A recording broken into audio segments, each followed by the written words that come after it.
When you take a look at and consider all of the young men around the country that play high school football, you can probably assume that the main goal of the majority of those guys is to one day reach the NFL. However, outside of that goal, there might be one or two minor goals that they could be striving for, but definitely not as bad as the NFL dream, which means that once they either fail or realize that the NFL dream is unattainable, they really don't have any direction in their lives.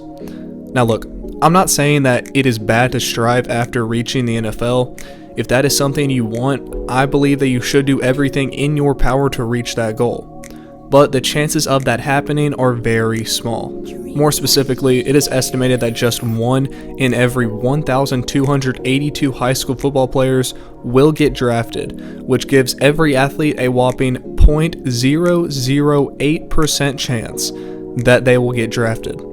And let's say you do get to the NFL, which is a fantastic accomplishment, the average span of an NFL career is only 3.3 years.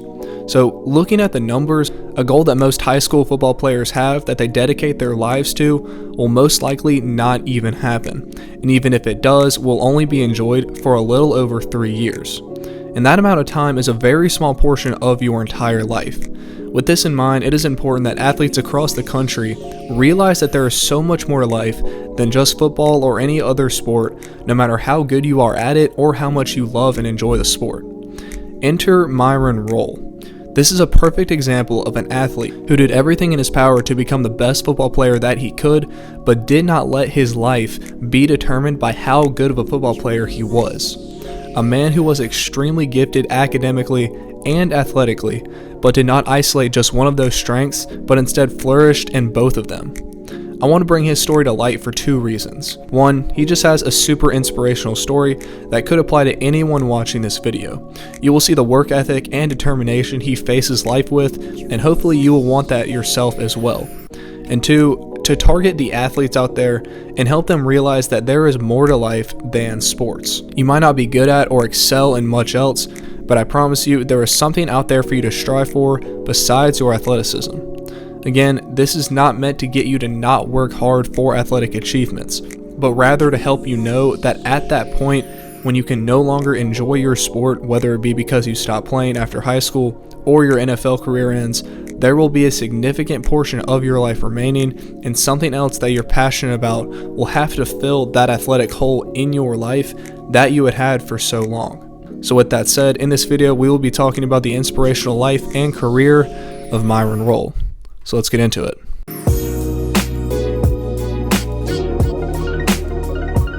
Myron Rolle was born in Houston, Texas on October 30th, 1986 into a family that was extremely successful themselves. One event that kind of showed his academic abilities early on was when, as a 2-year-old toddler, Myron's older brother Marchant was teaching him phonics, which is basically how to pronounce words, and a 2-year-old Myron pronounced the words just like his older brother did, which was astonishing. Now, I could not find exactly how old Marchant was, but he was the oldest brother of the 4 that Myron had, with Myron being the youngest. So even with us not knowing his exact age, we can assume he was at least 5 or 6 years older, if not older than that. Another big part of Myron's childhood was books.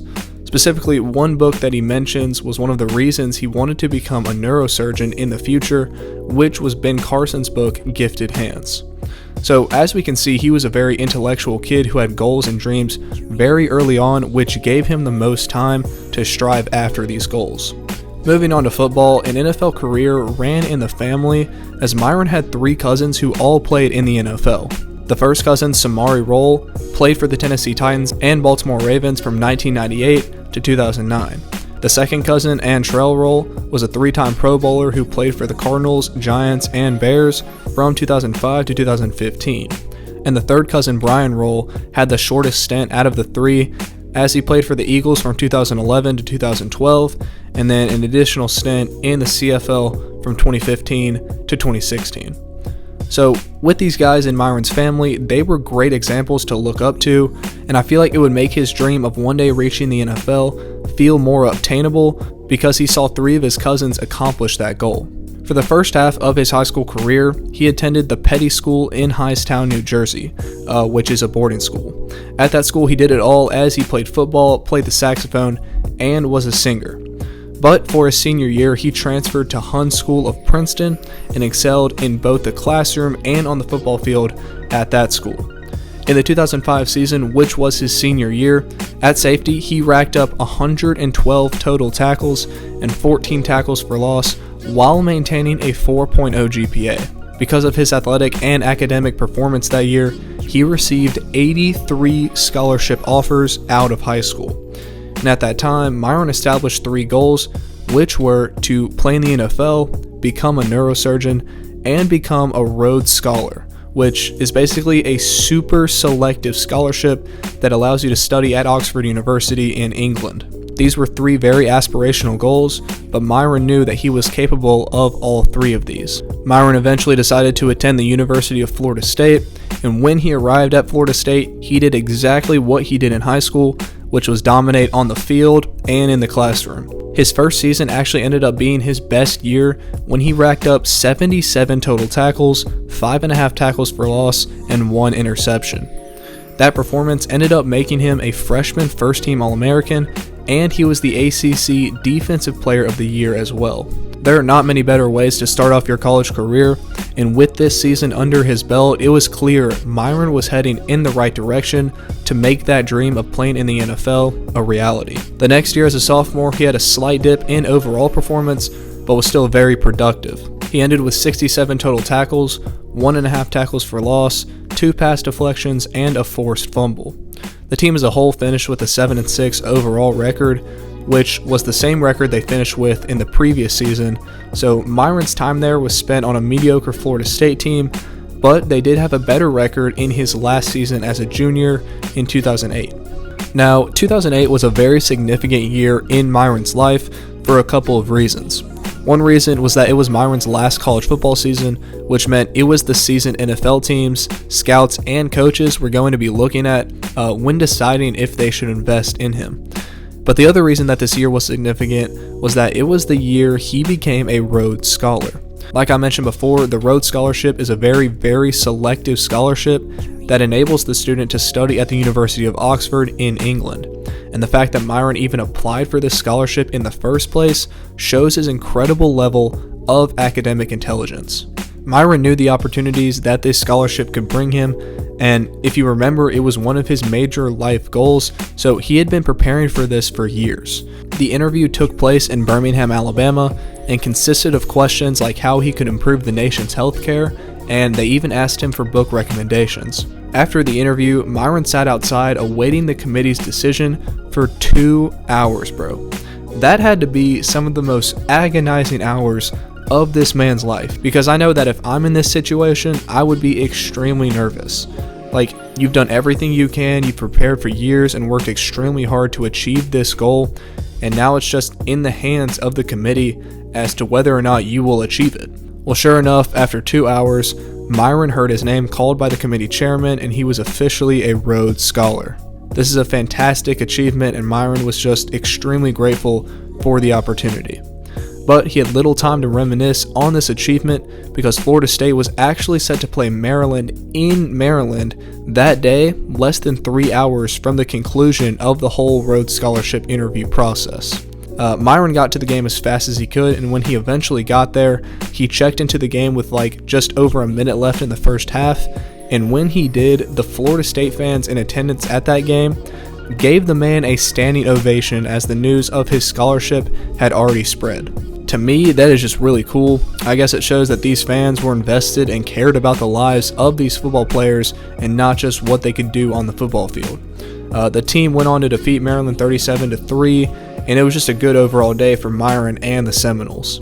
He went on to finish the season with 62 total tackles, 0.5 tackles for loss, and 5 pass deflections. At the conclusion of his college career, Myron had achieved a lot both athletically and academically.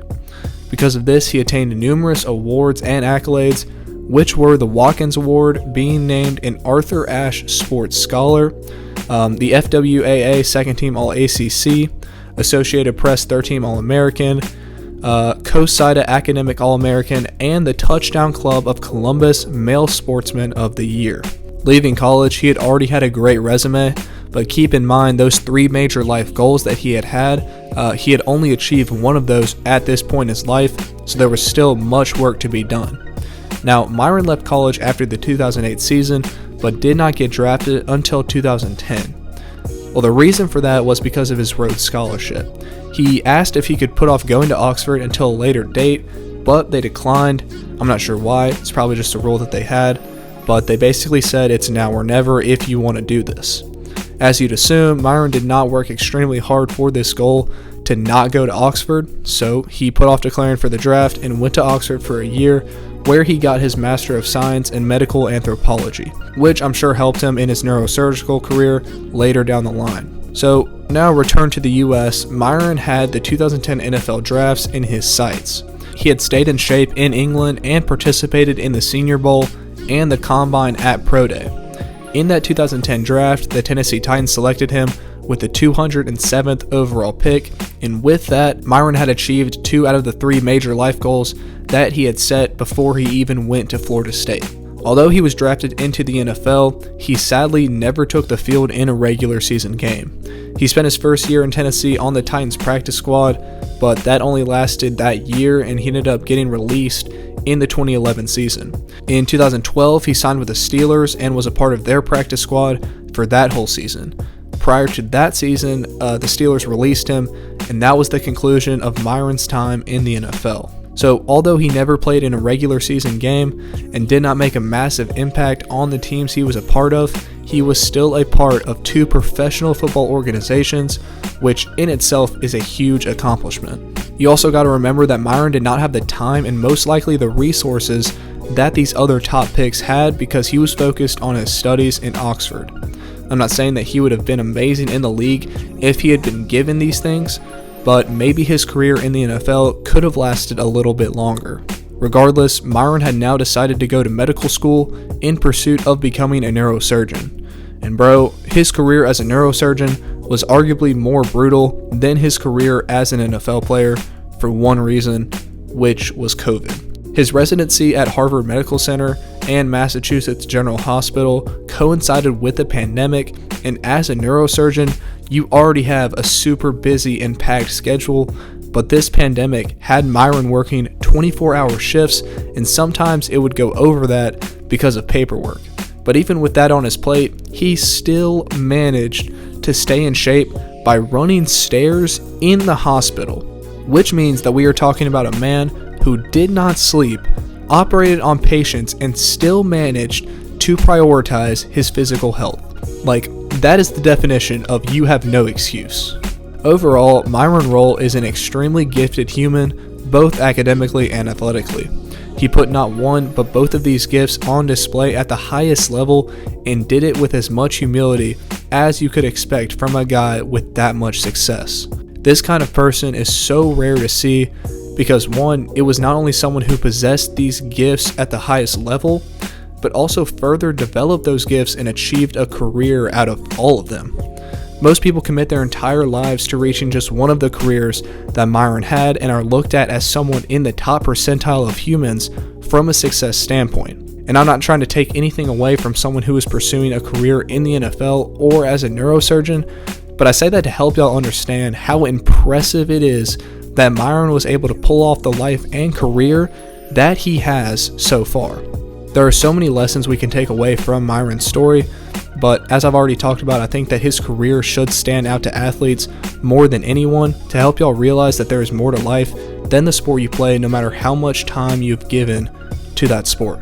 I hope y'all enjoyed, and if you did, make sure to like and share the video as that helps the channel to grow. Besides that, until next time.